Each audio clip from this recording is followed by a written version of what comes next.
श्री गणेशाय नमः। राधे कृष्णा कथा कहानियाँ में आपका स्वागत है। मकर संक्रांति को खिचड़ी क्यों कहा जाता है?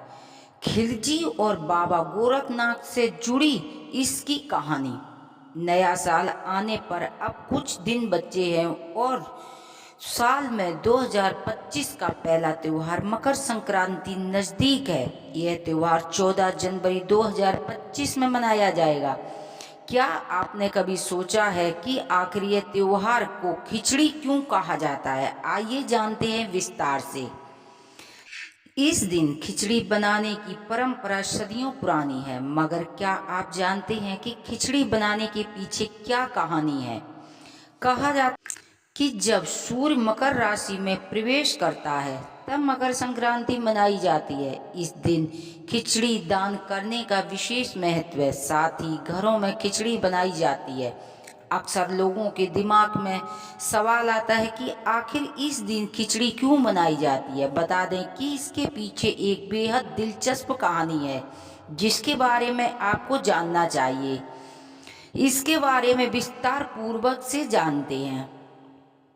मकर संक्रांति के दिन खिचड़ी का क्या महत्व है? एक कहानी के अनुसार मकर संक्रांति पर खिचड़ी बनाने की परंपरा के पीछे एक दिलचस्प जिसके बारे में आपको जानना चाहिए। आइए इस लेख में इसी के बारे में विस्तार से जानते हैं।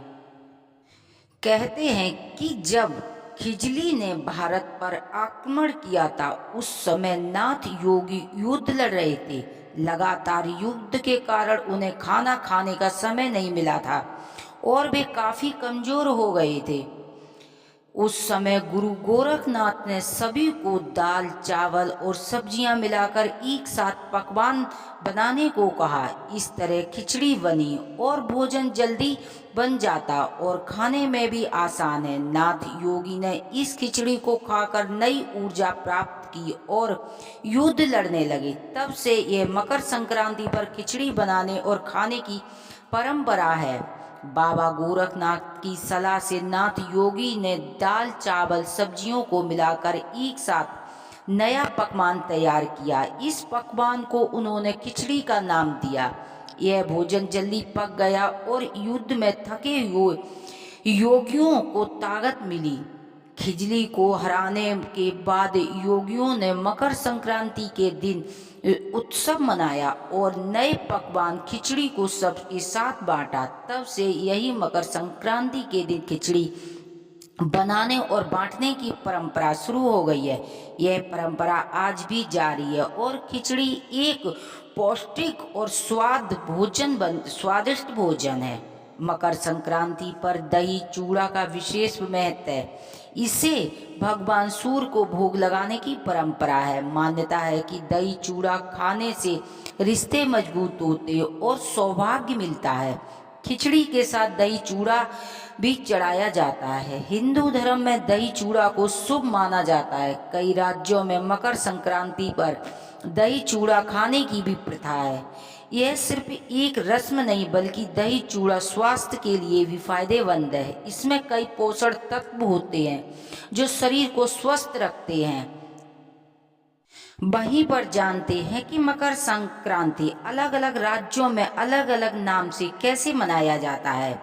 मकर संक्रांति का त्योहार पूरे देश में मनाया जाता है। हालांकि अलग अलग राज्यों में इसे अलग अलग नाम से और अलग अलग तरीके से मनाया जाता है।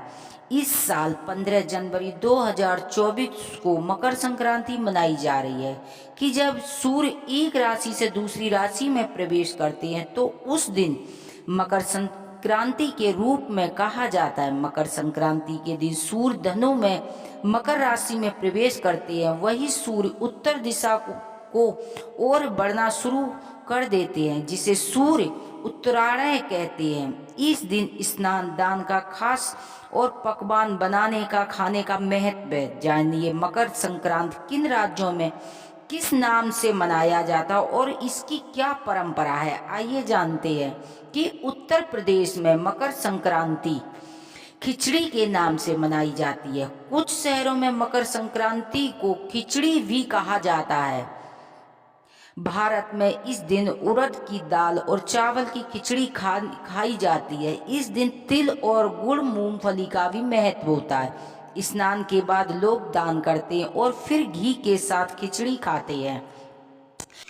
वहीं पर गुजरात में मकर संक्रांति को उत्तरायण के नाम से जाना जाता है। बड़े धूमधाम के साथ उत्तरायण का त्योहार मनाया जाता है।